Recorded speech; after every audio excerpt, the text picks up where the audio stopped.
Imagine a friend who it just constantly drains your energy. Like, Yeah. you know the one, right? Yeah, I think we all have someone like that in mind. Right. And for years, you've made excuses for their bad behavior. Yeah. You've shielded them from the consequences, smoothed things over with other people, and basically just bent over backwards to keep the peace. Yeah, you put in all that work so they don't have to. Exactly. But then, let's say one Tuesday, they cross the line again. And it's the exact same thing they always Of do. course it is, yeah. But this time, instead of feeling that familiar rush of frustration or like the overwhelming urge to fix it, you just feel nothing. Wow, yeah. That is a jarring shift. Right. Your endless patience didn't explode. It just quietly evaporated, and it left behind this really eerie, chilling calm. You look at them, and the urge to care is just, well, it's gone. It really is a profoundly universal experience, yet it so rarely gets the articulation it deserves. Totally. And if you are out there nodding your head or feeling a pit in your stomach right now, you are going to want to settle in. Because today's deep dive is dissecting that exact terrifying moment. Yeah, because when that sudden evaporation of patience happens, I mean, it can be incredibly confusing for you and just utterly destabilizing for the person on the receiving end. And that is exactly our mission for this deep dive. We are looking at a really fascinating stack of sources today. Psychological notes, viral social media commentary, and some essays that map out this very specific human experience. It's such a rich collection of perspectives. It really is. We are going to explore the jarring transition from being highly empathetic to operating in what psychologists actually call objective observation mode. Right, which is a huge shift. Yeah, and we want to uncover why this shift, which is almost universally mistaken by other people as coldness or bitterness, is actually a critical step toward personal growth and, true authenticity. Okay, let's unpack this. So to really understand this shocking shift to what people label as coldness, we first need to establish a baseline. We have to look at the psychological mechanics of how highly empathetic people operate by default. Right, like what's their normal setting? Exactly. We can call this baseline empathy mode. It is a distinct way of processing the world. And the distinction is really about interpretation, right? Like, highly empathetic people don't just see what someone did. They are basically obsessed with why they did it. Yeah, that is the core mechanism right there. Empathy mode isn't just about being a nice person. It is an active, ongoing, and frankly exhausting process of constant psychological interpretation. So you're just always analyzing. Right.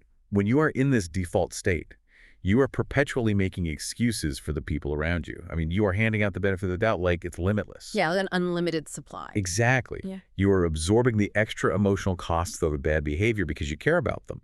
Or, perhaps because you just fear conflict. You filter their actions through this lens of extreme charity. But, why do we do that? Like, what is the root cause driving someone to constantly manufacture that charity for someone who is behaving badly? Well, often it's a deeply ingrained survival mechanism, or sometimes a trauma response. Many highly empathic people learned early on that maintaining peace was the only way to feel safe. Even if it meant crossing their own boundaries. Exactly. Even at the cost of their own boundaries. You basically become a people pleaser. You learn to manage other people's emotional states so that they don't lash out or abandon you. Wow, that is heavy. Yeah, you are essentially subsidizing their dysfunction with your own emotional labor just to keep the environment stable. That makes so much sense. It kind of reminds me of the shock absorbers on a car. Empathy acts like this heavy-duty shock absorber in a relationship. Oh, I like that analogy. Right. So every time this difficult person acts terribly, every time they hit a massive pothole, your empathy absorbs the impact, so the ride feels relatively smooth for both of you. Yes, exactly. You didn't put the pothole there, but you take the brunt of the force, so they don't have to feel the jarring crash of their own actions. It's like looking at them through a warm golden hour camera filter, That is a brilliant way to conceptualize it. You are taking the physical damage on their behalf. And the result of that, for the person on the receiving end, is that they feel very seen, very held, and just constantly forgiven. Which has to feel great for them. Oh, it's an incredibly comfortable place for them to be. But as you know, a shock absorber can only take so many hits before it gives out entirely. Right. Empathy is not an infinite resource. It has a bottom. And I guess that brings us to the transition. What happens when that empathy tank hits absolute zero? This is where we enter objective observation mode. It usually kicks in after a prolonged period of being taken for granted, overgiving, and having your boundaries repeatedly crossed. Like death by 1,000 cuts. Exactly. Death by 1,000 cuts. Yeah. You can only absorb the cost of someone else's actions for so long before your emotional bank account is completely bankrupt. So the shock absorber just snaps. It completely snaps. And here's the most misunderstood part of this entire phenomenon. When someone shifts into objective observation mode, it is not hate. It is not malice. Really? Because people always act like you're attacking them. Right, but you aren't. It is simply the complete removal of the shock absorption. Ah, I see. So suddenly, every time they hit a pothole, everyone in the car feels the violent crash. You aren't punishing them, you just aren't protecting them from the laws of physics anymore. That's exactly it. The warm golden hour filter is just turned off, and you are just looking at them in harsh, realistic daylight. You stop interpreting their behavior, and you just see actions, patterns, and consequences. You are seeing them exactly for who they are, without the subsidy of your own love softening the blow. You've stopped doing the exhausting mental gymnastics required to make their behavior acceptable. So, if they feel like they've just been thrown out into the freezing cold without a jacket, how do they usually react? Because in my experience, when people feel that sudden drop in temperature, they completely panic. Oh, they absolutely panic. They feel attacked, and they lash out. Yeah, that's what I've seen. And to understand why their reaction is so intense, we have to contrast two very different types of anger. Yeah. We're looking at hot anger versus cold anger. Okay, let's break that down. Understanding the mechanics of these two states is really the key to understanding the recipient's shock. Let's start with hot anger first, because I think that's what most of us are used to dealing with in a normal conflict, right?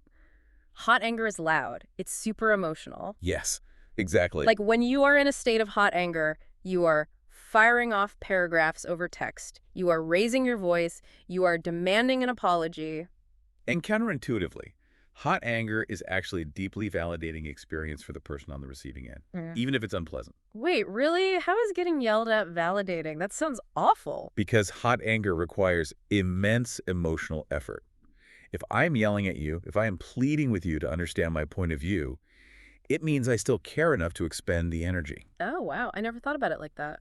Yeah, there's still warmth underneath it.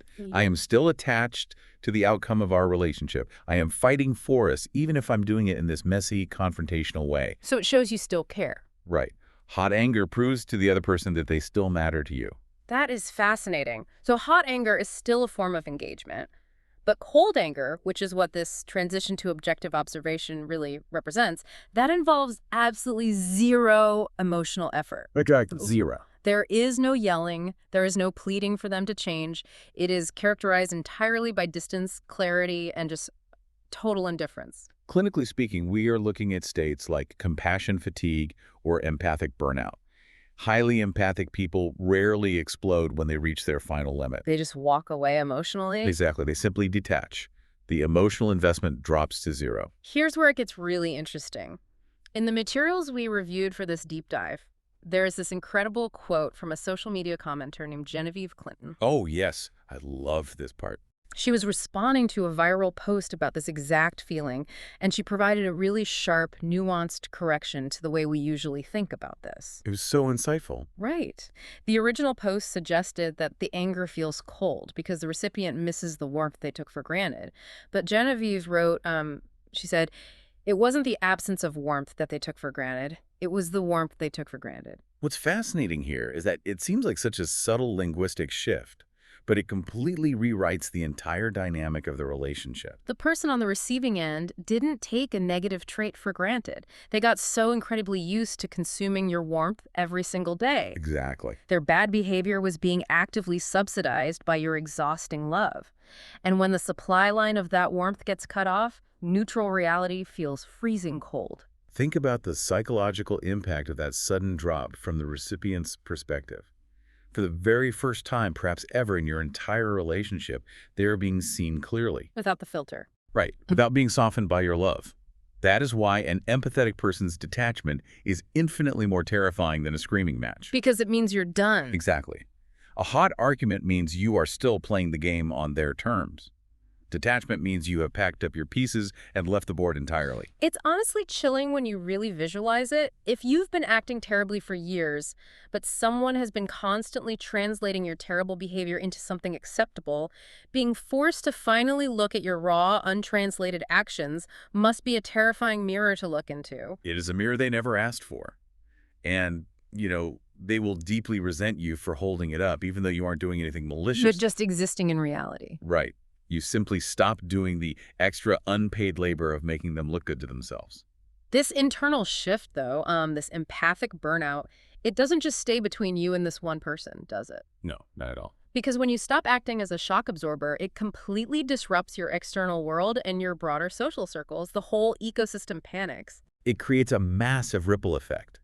Because when you start filtering one person through love and start seeing them objectively, you invariably start changing your own behavior across the board. You stop playing along. Exactly. You stop playing what psychologists often refer to as the conditioned game of fear and drama. Let's ground this in a reality I think almost everyone listening can relate to. Think about your own family dynamics, maybe, around the holidays. Oh, the holidays are a classic example. Right. Let's say you've always been the fixer. You're the one who smooths things over when Uncle Jim is being difficult or offensive. You run around making sure everyone is okay, absorbing Jim's chaotic energy so dinner isn't ruined. A very common family role. Totally. Yeah. And then one Thanksgiving, your empathy tank hits zero. You just, you stop, you sit there quietly, eating your turkey, and you just let Jim be Jim. And what happens to the rest of the family? They completely panic. And the crazy thing is, they usually aren't mad at Jim. They are mad at you. Yes, always. They are upset that you broke the unspoken rules of the family ecosystem. You just stopped playing your assigned role of the emotional sponge. Exactly. Your refusal to play the game forces everyone else at that table to become painfully aware of their own limitations and complicity. Because you were covering for them, too. Precisely. As long as you were playing along, making excuses for Jim, engaging in the drama, overextending your empathy, you were validating their reality. You were keeping the system stable. Oh. By stepping out of it and operating on an authentic, objective frequency, you are implicitly challenging the way they live. It's like you've tuned your internal radio dial to an entirely different frequency. Everyone who's used to the old station, the station that played their favorite drama and chaos 24/7, is suddenly just getting static from you. That's a great way to picture it. They just don't understand in the music you're playing now. Our notes actually point out that people don't even know how to approach you anymore because your new existence transcends their preconceived ideas of who you were supposed to be. It's very disorienting for them. But wait, I'm struggling with this a little. Let me push back on this a bit, because if I'm listening to this and I've just hit empathic burnout with someone, aren't I just being a bad friend? That's the fear, isn't it? Yeah. Or a bad family member. I mean, where is the line between protecting my energy and just being entirely selfish and abandoning someone who actually needs me? Doesn't this mean I am fundamentally failing the people I love?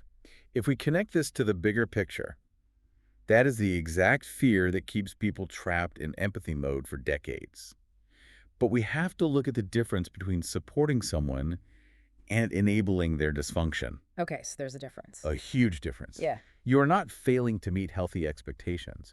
You are failing to meet the expectation that you will endlessly act as a dumping ground for their unresolved issues. So it's not abandonment. No, it is a shift in boundaries. You cannot force yourself to resonate at a lower frequency once you have recognized the severe cost it takes on your own psychological well-being. Even if it means being alone for a bit. Exactly. Yes, isolation might be the initial side effect. People will pull away because you are no longer useful to their dysfunction. But this isn't a failure. It is a necessary clearing out of the old ecosystem to make room for relationships that are actually reciprocal. Which perfectly brings us to the complete arc of this entire phenomenon.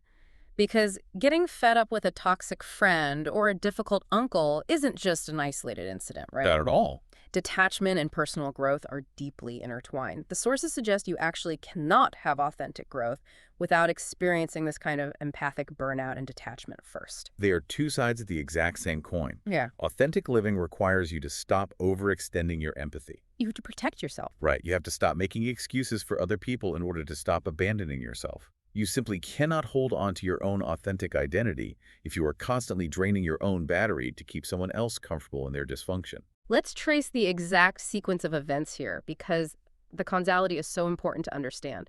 So, step one, you decide your energy is worth protecting, so you stop abandoning yourself. You stop being the shock absorber. Right.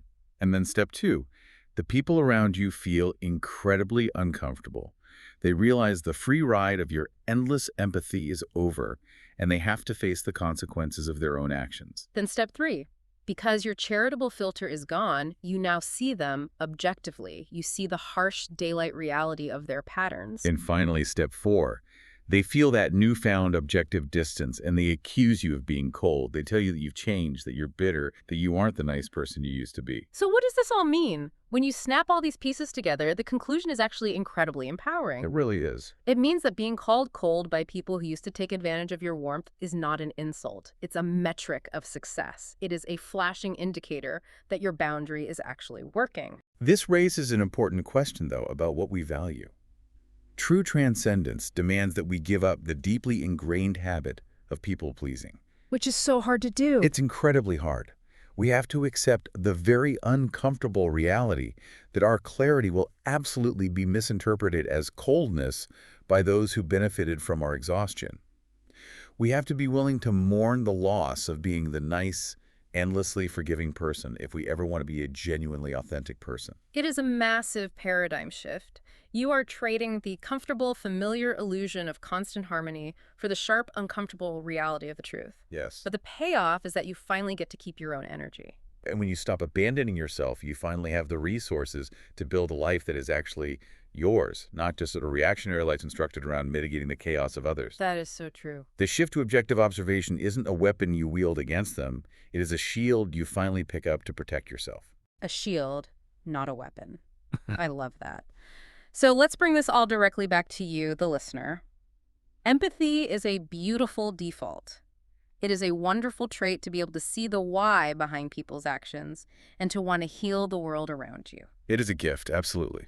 But when that endless giving leads to empathic burnout, that sudden shift to objective observation is not a character flaw.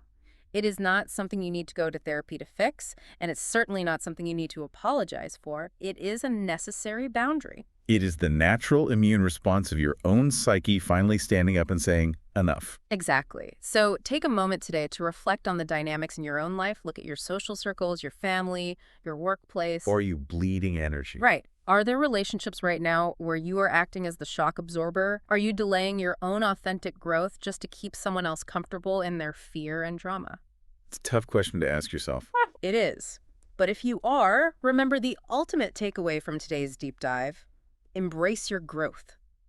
The cost of transcendence might be someone else calling you cold, but that is a price worth paying to stop abandoning yourself. It requires immense courage to let the empathy tank stay at zero when it needs to. It takes bravery to look at the people in your life without the filter. It really does.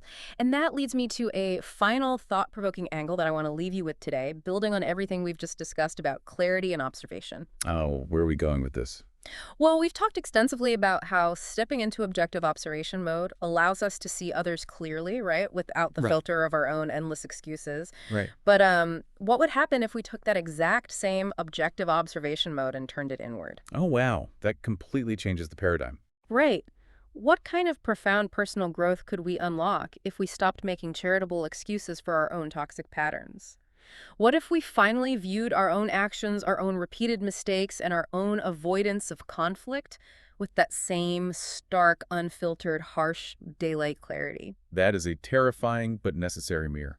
Because the truth is, sometimes the person whose bad behavior we are subsidizing with endless, blinding warmth is ourselves. Think about that the next time you feel your patience evaporate into that surprising, eerie calm. Maybe the clarity you're feeling isn't just about them. Maybe it's about finally seeing yourself.